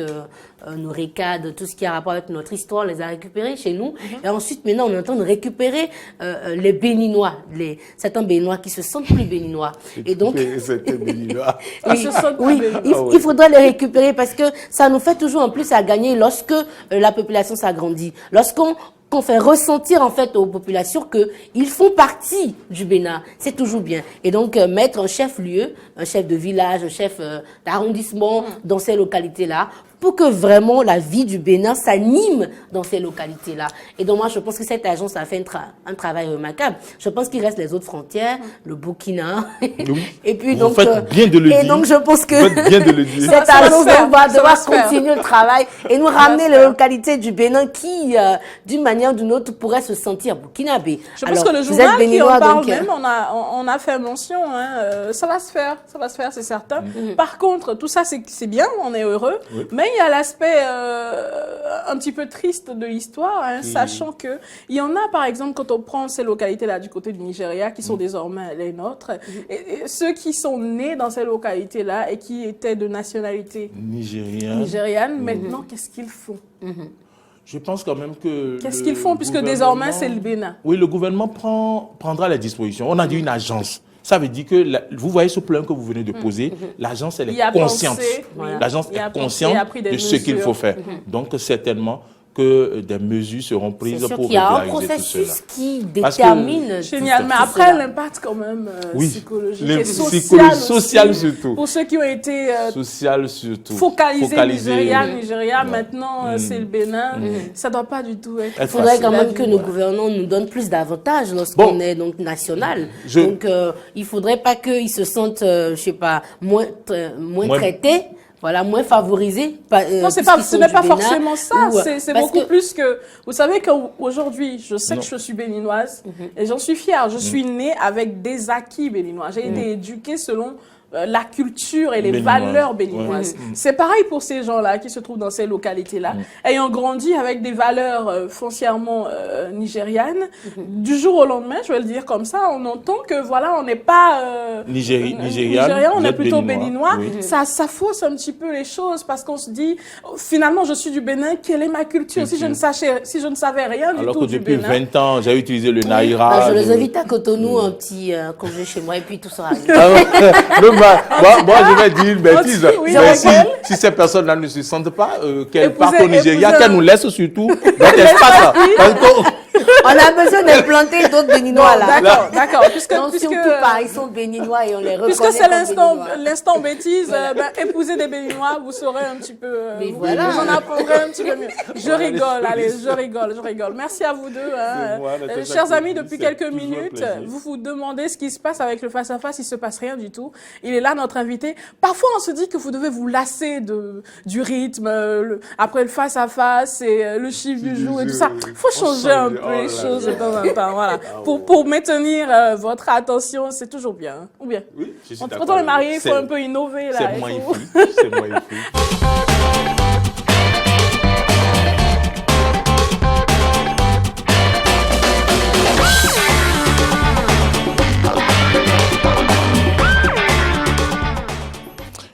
Mesdames, Messieurs, je vous le disais tantôt, merci d'avoir pris ce rendez-vous du face-à-face. Nous recevons sur ce plateau Éric Taudan, directeur général du Centre national du cinéma et de l'image animée. C'est lui qui est sur ce plateau. Nous allons parler du cinéma béninois. Quelles sont les perspectives? Voilà, directeur DG, merci déjà d'avoir accepté notre invitation et merci d'être venu. Merci aussi, M. Mouri-Agua. Alors, vous êtes le directeur général du Centre national du cinéma et de l'image animée au Bénin. Nous entendons les cinéastes dire qu'ils ne vivent pas du cinéma au Bénin. De quoi s'occupe déjà cette direction que vous dirigez? Ok. En mots très simples, je veux dire que le rôle du CNCIA, c'est de protéger et de promouvoir le cinéma béninois. D'accord. Protéger et promouvoir le cinéma béninois. La promotion, je crois que ça s'entend, tout le monde comprend. Mais la protection, c'est surtout la réglementation du secteur. Pour que ce ne soit pas un secteur où tout le monde vient, chacun fait ce qu'il veut, un promoteur, un exploitant cinématographique qui s'installe, qu'est-ce qu'il doit faire? Il y a des règles à respecter. Et jusqu'à présent, puisque nous sommes dans un domaine, je ne dirais pas tout neuf, c'est en voie, cette réglementation-là. Alors, c'est pour ça que nous avons initié. Nous n'avons pas initié, ça fait des années que nous faisons l'effort de faire ce code-là de la cinématographie pour que tout soit en règle. Donc, après ça, il y a la promotion du cinéma béninois. Et c'est dans cette promotion-là que tout ce que vous dites entre en ligne de compte. Alors, puisque vous parlez de la promotion du cinéma, et c'est d'ailleurs ce dont vous vous occupez, il faut d'abord produire avant de promouvoir. N'est-ce pas, DG? Voilà que la production pose problème. Les cinéastes n'ont pas de subvention, ils n'ont pas ce qu'il faut pour produire, les conditions ne s'y prêtent pas, vous n'allez pas nous le démentir, puisque tous les jours on les voit dire qu'ils ne vivent pas du cinéma. Et comment devons-nous faire? Ils ne vivent pas du cinéma, ça c'est vrai. Dans très très peu de pays africains, les gens vivent du cinéma. Or, on peut en vivre à condition de se comporter d'une certaine façon, à condition d'asseoir une réelle industrie cinématographique. Et une industrie cinématographique, C'est une industrie, comme cela s'entend, avec beaucoup de métiers, parce que le cinéma, c'est une affaire d'équipe. On ne se laisse pas tout seul pour aller le faire. D'accord. Il va falloir que nous fassions du cinéma professionnel, et c'est à cela que nous nous attelons. Mais le problème ici est encore plus profond que ça. Parce que nous avons commencé à faire du cinéma depuis... Est-ce que nous faisons du cinéma? Est-ce que ce que nous faisons, c'est du cinéma ou bien nous faisons ce qu'on appelle théâtre? Ça fait encore un autre problème que j'en viens. Je vais répondre à cette question. Très bien. Mais je voulais dire que depuis 1920, il y avait des projections cinématographiques au Bénin. Oui. Et quand moi je suis arrivé, on m'a dit, mais monsieur le directeur, nos salles ne sont plus occupées. Et qu'est-ce que c'est devenu? On ne fait plus du cinéma. On va en parler. On va parler des salles dans un instant. On va y revenir, d'accord. Mais je dis, qu'est-ce que nous voulons? Est-ce qu'il s'agira tout simplement de donner des coups de peinture, de remettre à projeter des films hindous, des films américains et tout ça pour dire qu'on fait du cinéma béninois? Non. Voilà où se pose le problème. Il va falloir qu'on sache, aussi bien la population que les professionnels du cinéma, qu'on sache réorienter notre cinéma. C'est du cinéma pour faire quoi? À quoi sert-il le cinéma?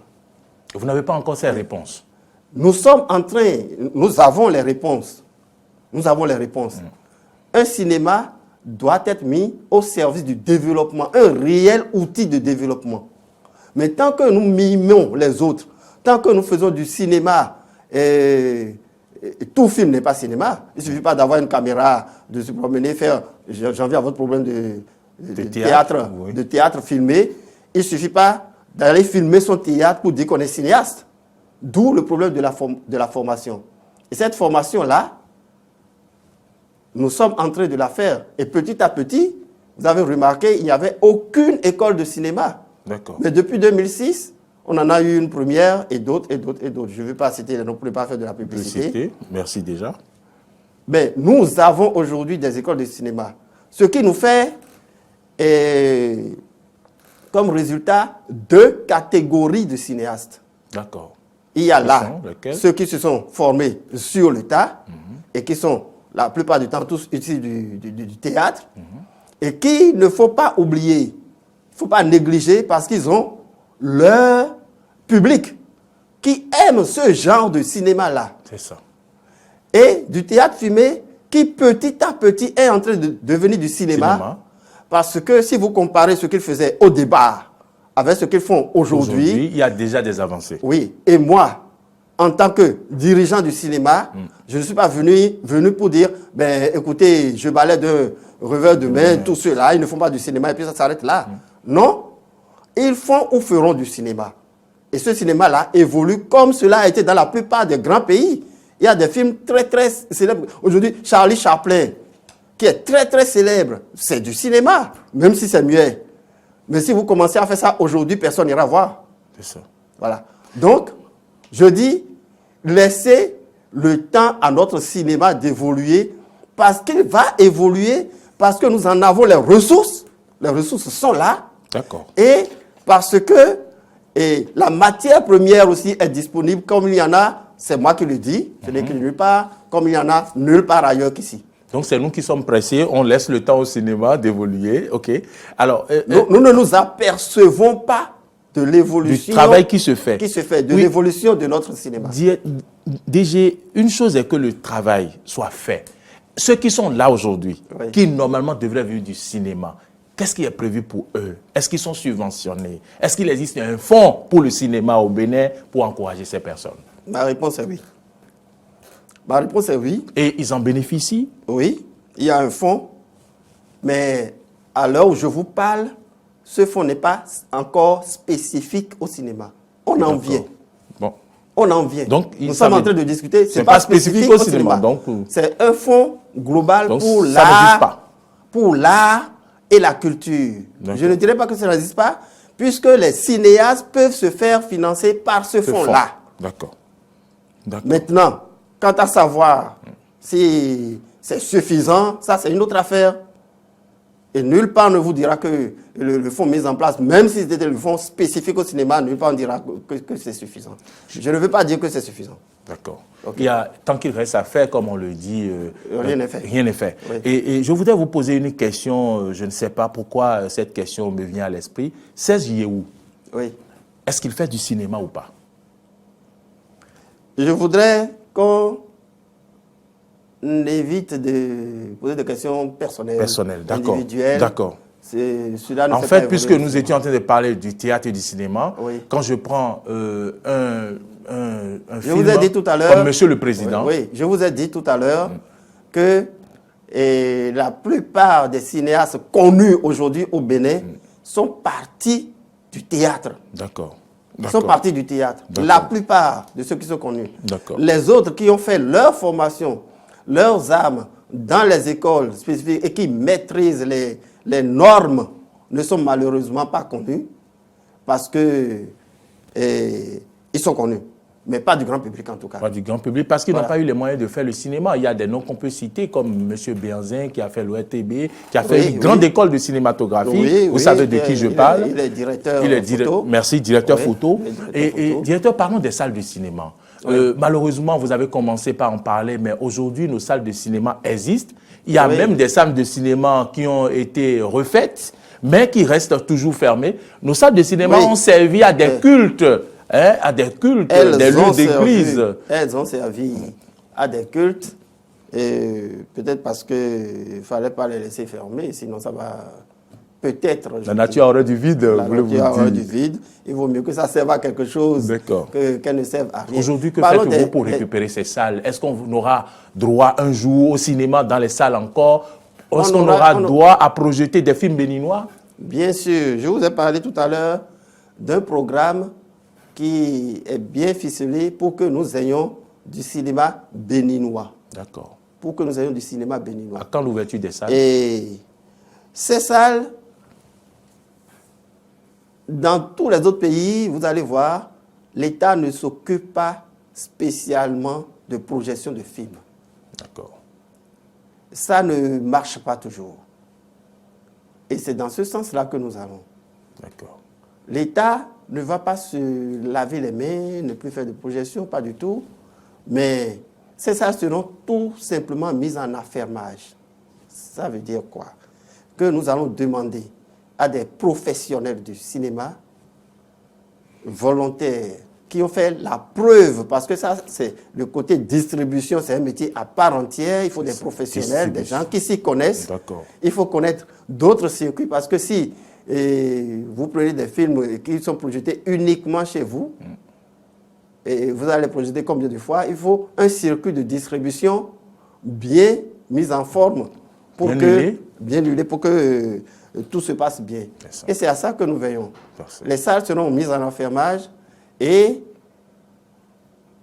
laissées à la disposition des meilleurs, ceux qui auront donné la preuve qu'ils peuvent s'en charger de façon durable.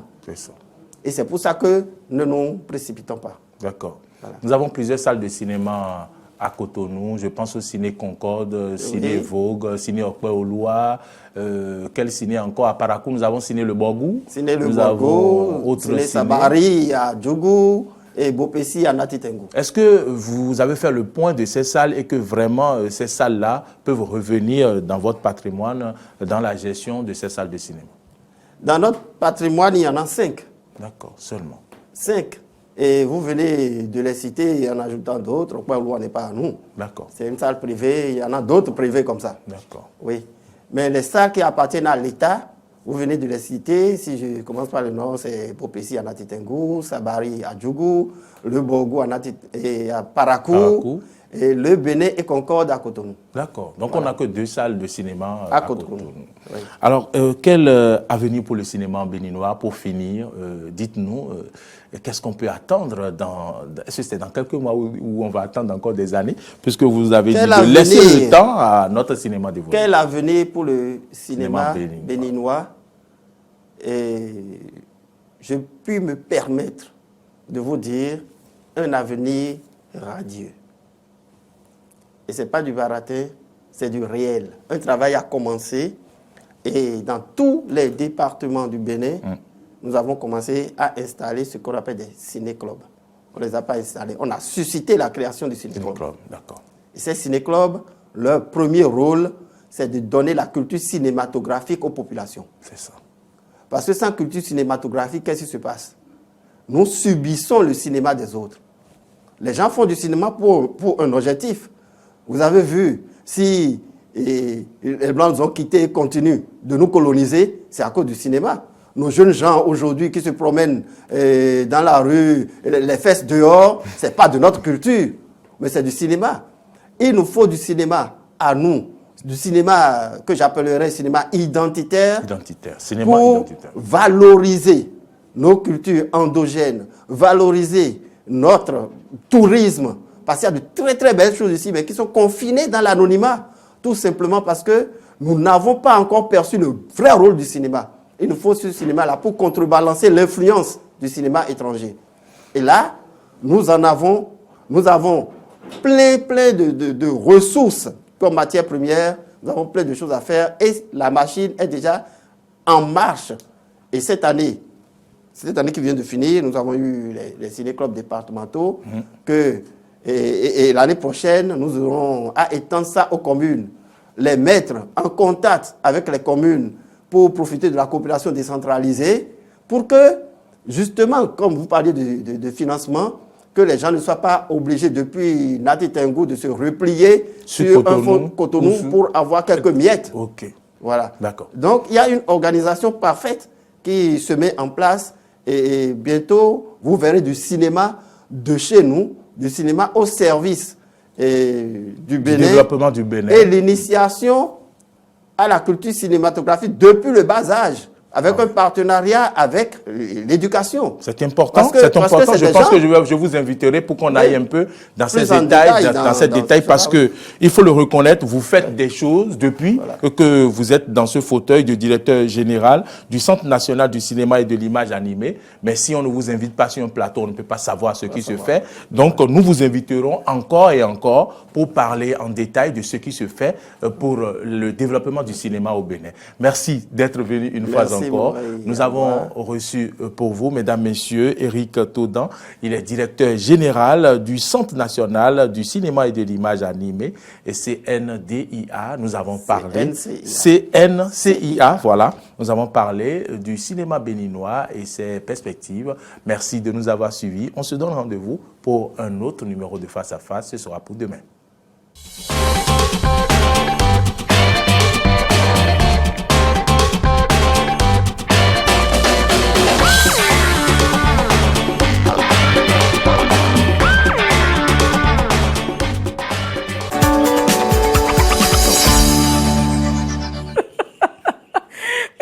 La discussion a démarré en coulisses, chers amis. À présent, c'est le Think Loud, comme vous le savez. Hein, et vous savez déjà de quoi on parle dans le Think Loud. Oui, c'est Ahmed, il est là. Et puis le reste aussi, donc voilà, c'est toujours l'ambiance que ça donne. Alors, de quoi est-ce qu'on parle dans le Think Loud? C'est tout simple, hein, c'est le même sujet que lundi. Nous parlons de la satisfaction sexuelle dans le couple.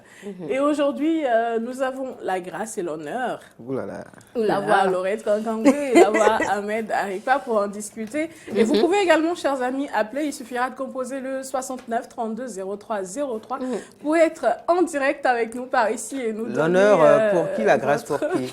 La grâce pour elle, l'honneur pour moi nous, pour nous autres. Pour moi et pour nos amis téléspectateurs et auditeurs. D'accord. Alors, appelez, hein, composez ce numéro-là, 69 32 03 03, ou simplement, ils peuvent faire quoi, Laurette? Ou simplement, ils peuvent laisser leur message, des messages sur notre page Facebook, Bénin Den TV, pour donner leur avis. C'est ça, c'est bien ça. Et à présent, on va commencer à répondre à la question, ou du moins commencer à donner son point de vue sur la thématique du jour. Je ne sais pas s'il faut commencer par vous. C'est à vous de voir. Je suis votre homme. Je suis votre homme. Oui, je sais. Je le sens surtout aujourd'hui, je le sens. Ou par la dame. Non, parce qu'on dit honneur aux dames, bon, d'accord. Honneur aux hommes. Alors, donc, on va y aller. Honneur aux hommes. Alors, en tout cas, ce qui concerne ce sujet, je pense que ce sont les hommes d'abord. Satisfaction sexuelle. De nous dire ce qu'il en est. Bon. Voilà, de nous dire ce qu'il en est. D'accord. Satisfaction sexuelle dans le couple, Ahmed Arikra. Est-ce que vous en pensez quoi, simplement? La satisfaction sexuelle dans le couple, oui, déjà, la première chose à dire, c'est que c'est un élément essentiel pour une bonne vie de couple. Ah oui? D'accord? Évidemment, parce que quand un homme et une femme se mettent ensemble, il va de soi que les rapports sexuels puissent intervenir, ok, et qu'il puisse y avoir satisfaction.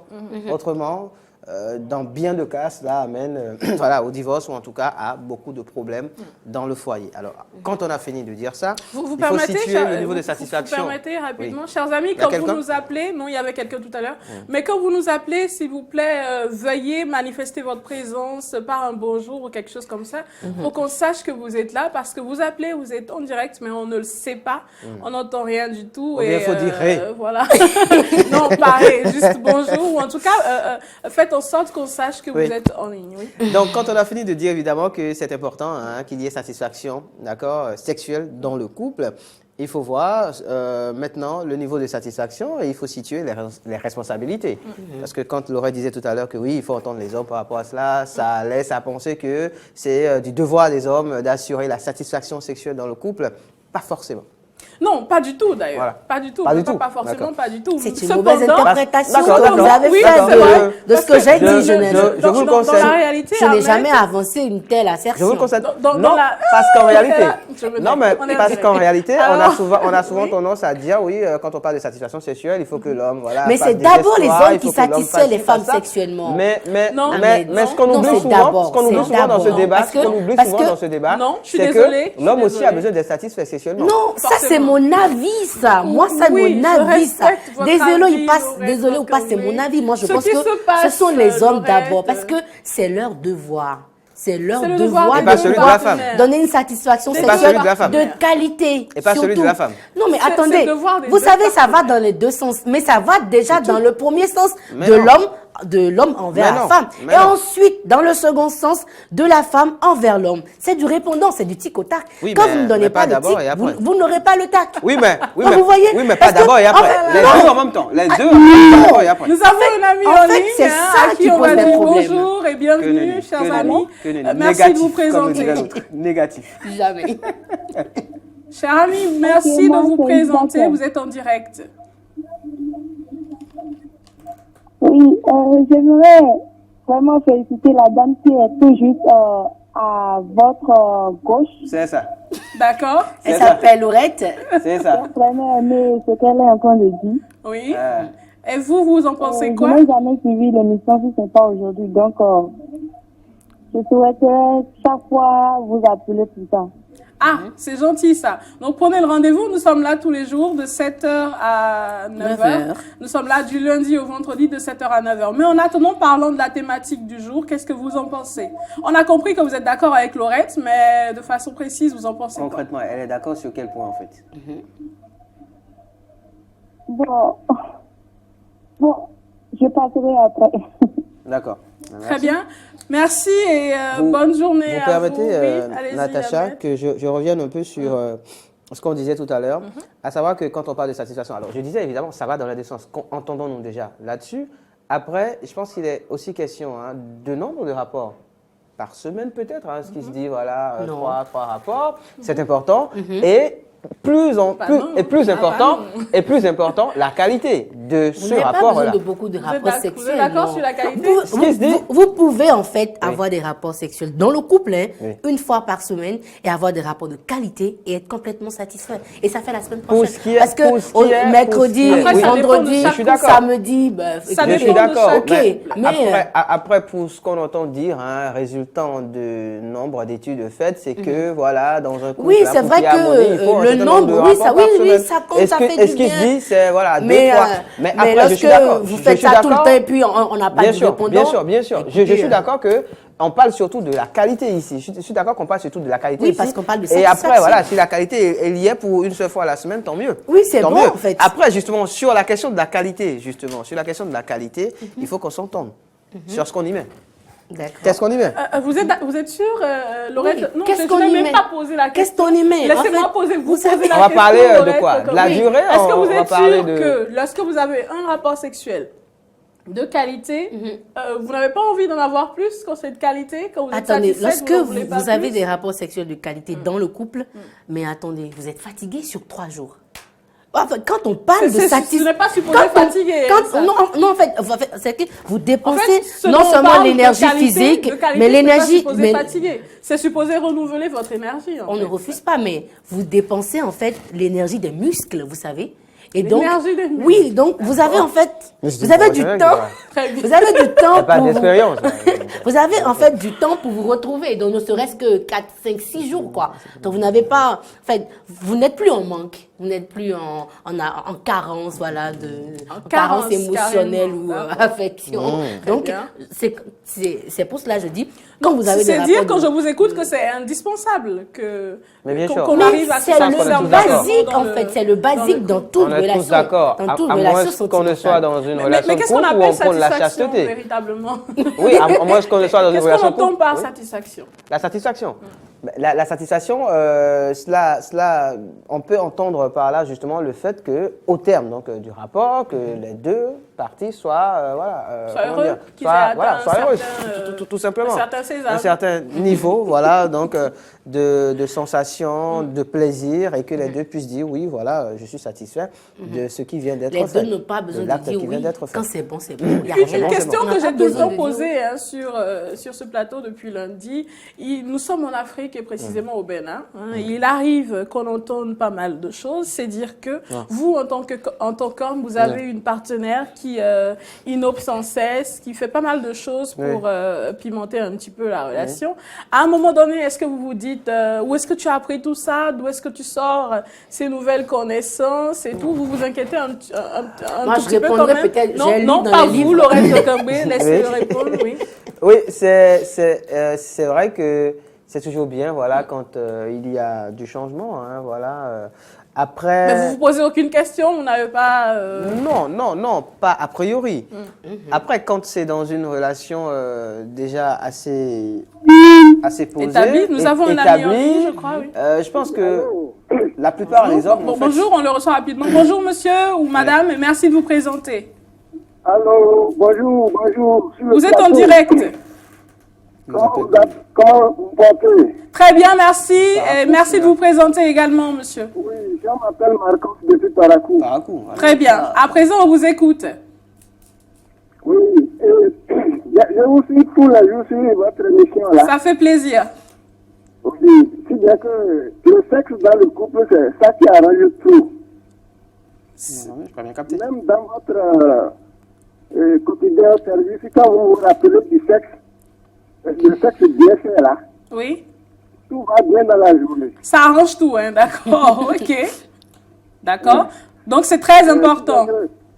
C'est très important. Il faut pas faire de l'hypocrisie autour, quoi. Autour de ça. Mais vous, monsieur, quand vous vous retrouvez avec une partenaire qui innove sans cesse, est-ce que cela ne vous fait pas peur? Vous ne vous posez pas des questions? D'où est-ce qu'elle sort ça? Elle a appris ça où et tout? Non, pas du tout. Sinon, il faut même chaque fois, comme vous le faites dans votre liste, il faut faire des recherches. Très bien. Pour mieux jouir de ce que Dieu nous a donné tous. D'accord. Pour faire distraire Adam, pourquoi Dieu a donné Ève. Ce n'est pas seulement pour l'aider physiquement. Le sexe, c'est la première des choses même. D'accord. Merci à vous, monsieur, et passez une excellente journée. Merci. Je vous suis tous les jours. Ça fait plaisir, monsieur. Ça fait vraiment chaud au cœur. Bonjour à tout le monde du côté de Parakou et passez une excellente journée. Oui, Ahmed? Je suis en train de lire des résultats d'une étude ici, psychologique, qui indique que les partenaires qui sont satisfaits sexuellement dans leur couple, éprouvent une persistance sexuelle qui dure jusqu'à 2 jours. Et cette rémanence est liée à la qualité et à la relation à long terme. Bonjour, cher ami, et merci de vous présenter. Ok, c'est M. Bernardin Fabriga Toro. Très bien, monsieur, on vous écoute. Ok, satisfaction sexuelle dans le couple, c'est une chose qui est très nécessaire. D'accord. Parce que si l'un n'a pas eu satisfaction et l'autre n'a pas eu satisfaction, c'est là qu'on va chercher mieux ailleurs et l'éclatement des couples. Oui. Et c'est la femme qui développe ce côté-là. Sachez qu'elle est un peu excitée plus que l'homme. D'accord. Et dans la vie, on fait des recherches. Parfois, la femme n'est pas satisfaite. Et quand elle commence à se plaindre, tu es obligé de te reformer, d'aller faire des recherches pour la satisfaire. D'accord. Si c'est la femme aussi, donc il faut accepter ça comme ça. Et aussi, il y a des signes qui demandent à ce que on soit que l'un est plus que avancé que l'autre dans l'affaire de la sexualité. Il y a des signes astrologiques qui demandent ça. Vous pouvez demander à Ahmed, c'est un expert en la matière. Mais dites-moi, cher ami Toro, est-ce que quand vous vous retrouvez face à une femme qui maîtrise un petit peu certaines choses et qui innove tous les jours, je vais dire, vous ne vous posez pas des questions, vous ne vous demandez pas d'où est-ce qu'elle sort, tout ça?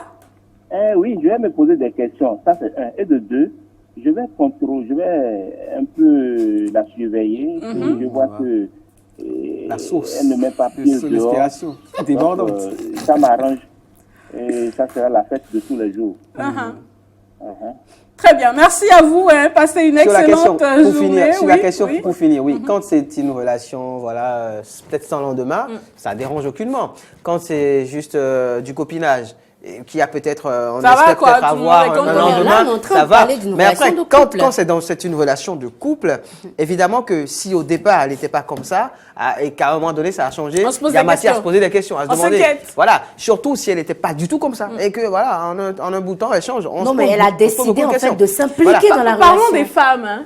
Certaines femmes, justement, Laurette Gankanglé, se retrouvent très rapidement, dans cette situation-là, en couple, je veux dire, avec des hommes qui au départ ne faisaient pas certaines choses et qui du jour au lendemain changent, je ne dirais pas du tout au tout, mais commencent à adopter de nouvelles pratiques. Et souvent, elles disent rien sur le couple parce qu'elles sont contentes. Elles disent rien sur le couple. Et après, quand ça se dispute, c'est la dame que vous entendez dire « C'est des résultats des travaux en laboratoire. Moi, vous savez, sur ce côté-là, j'ai même pas envie de plancher. De toutes les façons, s'il y a de la performance, moi, ça me va. Qu'il aille dans un autre laboratoire pour aller... Ça vous dérange pas, en fait? Ça me dérange pas. Je veux même pas savoir comment il s'arrange. De toutes les façons, tant qu'il est performant, la satisfaction de qualité à mon niveau. Maintenant, la partie que je veux vraiment, la partie sur laquelle je veux vraiment attirer l'attention des uns et des autres, c'est quoi? Ce sont des femmes. Ce sont des femmes qui sont incapables de satisfaire leur partenaire. Et là, c'est dangereux. Des femmes qui se disent qu'elles ne doivent pas faire certaines choses. Oui, vous ne pouvez pas tout simplement vous coucher comme une étoile et puis c'est fini. Bon, voilà, nous sommes à la fin de cette émission. J'aime bien cette partie. Chers amis, c'est très intéressant, c'est vrai. Écoutez, que ce soit les femmes ou les hommes, il est important de pouvoir véritablement satisfaire son ou sa partenaire. Cultivez-vous, apprenez le maximum de choses pour que tout le monde soit content. C'est indispensable. Il convient d'en discuter, c'est très important. Oui, ça c'est l'autre point important de la question. C'est encore que pour mais non, parler. Bon, on n'en parle plus, nous sommes à la fin de l'émission, chers amis. Alors il va falloir trouver d'autres mesures. Merci également faire des travaux en laboratoire.